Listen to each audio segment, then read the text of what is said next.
Enchanted Kingdom at kung paano ako nagpasayaw-sayaw at nakasama ko si Rostom Padilla dito. What is up sa inyo guys? Nandito nga pala tayo sa Enchanted Kingdom kung saan laging may magic. Gusto ko lang i-share sa inyo yung mga sinakyan namin at kung ano yung marirecommend namin na sakyan nyo rin dito sa Enchanted Kingdom dahil sobrang saya. Kasama nga pala natin ngayon si Dado, si Lambert, tsaka si Alvin. Siyempre kasama ko rin si Ella, yung baby ko. Papakilala ko rin pala yung chief ng MMDA, si Batoy. Joke lang si Alvin yan. Nagtataka siya kung bakit kailangan pa natin magbayad, hihiluin lang kami dito. Kaya binidyohan na lang namin yung mga nakasakay dito. Wala akong consent pero nakikita ko parang hindi sila masaya. Bawal mag-record nung nakasakay na kami, so eto na lang binidyo ko. Si Dado hindi makaalis kasi naglock yung upuan niya. Sabi sa kanya ni Kuya, kailangan mo daw mag-ride ulit. Naawa si Kuya kaya binuksan niya na lang. Kala ko talaga magra-ride siya ulit eh.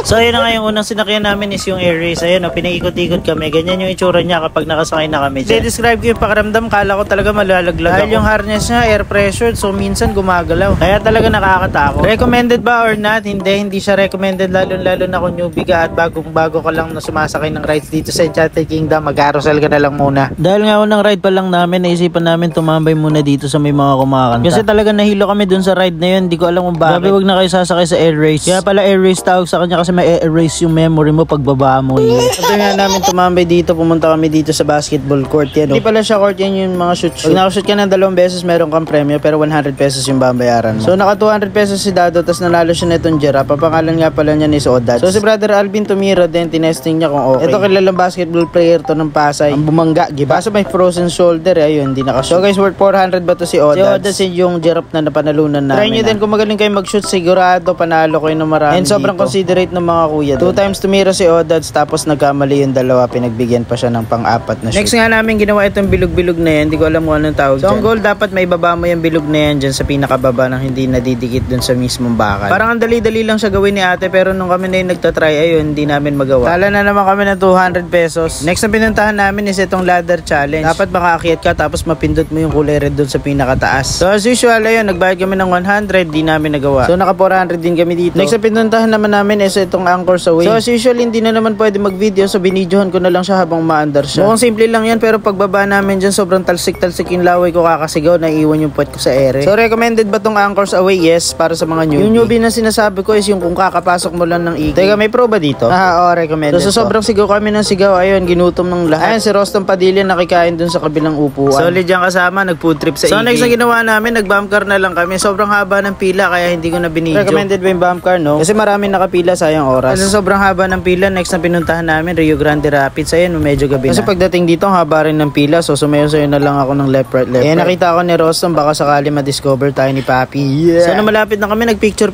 muna para may remember. Ang kaso, parang hindi yata picture tong ginawa ko, video. Ito na yung oras na sasakay kami. Sobrang kabado ng lahat kasi tignan nyo naman yung mga bumababa. Basang-basa. Namin alam kung tutuloy pa kami dito sa ride na to. Pero syempre, tinuloy namin yung ride na to. Sayang naman kasi yung 1,200 na binayaran namin sa entrance eh. Alam niyo bakit kami kinakabahan? Kasi yung mga nakasama namin dito sa ride na to, sobrang matataba. Yung mabigat lang nakasama namin dito si Alvin, hindi namin alam kung kaya niya. Kasi dito kung sino yung mas mabigat, yun yung dapat nasa dulo kasi sila hindi mababasa. Feeling like ibilin lang sila dun sa gilid. Oh. Ay, kami dito sa harap, basa na.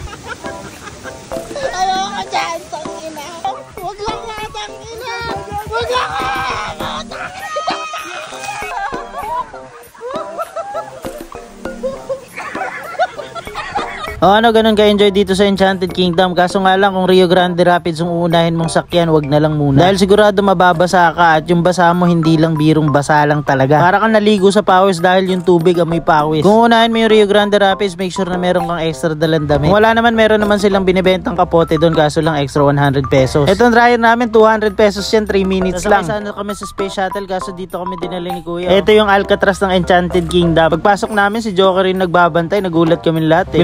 Kami ng waiver. 190 pesos binayaran namin pero bawal mag-video sa loob. Sobrang enjoy and recommended talaga yung Alcatraz. Yung Alcatraz pala yun yung horror house version ng Enchanted Kingdom. 100% recommended pero sana libre na lang yun sa ride all. Kaya dumiretso na lang kami dito sa Rialto. Ayan o, nanood kami ng 4D version nila na sinihan. Ayun, may namamasana naman. Kaso sobrang lakas ng hangin, parang inantok ako. Paglabas namin dyan, pumunta na kami dito sa ikot-ikot na to. Nahilo lang kami. Bukod doon, parang inantok lang ako lalo. Kasi pagsapit ng 7:30 PM, malamig na yung hangin. Guys, marami kami hindi nagawa dito sa Enchanted Kingdom. Kasi halos mag-alas 4 na rin kasalukuyan kami dumating. Kaya kung gusto nyo masulit yung 1,200 ninyo, pumunta kayo dito na maaga. Dahil hanggang 8 PM lang talaga sila. After nun, pwede ka mag-extend at least 1 hour pero picture-picture na lang, wala nang rides. Sobrang masaya itong EK adventure na to, kaso nga lang parang bitin. Kasi for the 4th time, di na naman kami nakasakay sa space shuttle. Pero nung nagkakayayaan kami, sigaw kami ng sigaw kasi na-excite kami sa space shuttle. After ng EK adventure ride namin, pumunta kami dito sa may Shalman Plaza. Dito namin minit up yung mga idol namin, si Danny Chukchuk at saka si Villanueva Anthony. Grabe, sobrang bait na itong mga to. Sila yung magbibigay sa atin ng stock ng mga upuan. And kung interesado kayo, click nyo na lang yung yellow basket para makabili kayo ng upuan na to. Napakasulit at madadala mo talaga kahit saan. Kahit gaano ka pa kabigat, kayang-kaya ka. Si Anthony nga 150 kilograms kaya. De, joke lang, di ko alam kung ilang kilo siya. Ano ba hinihintay mo? Click mo na yung yellow basket. Pagkatapos naman dyan, dumiretso ako ng Dunkin Donuts Barangka, kung saan binati ako ng Team Panda ng happy birthday. Yes. Maraming salamat sa inyo, Team Panda.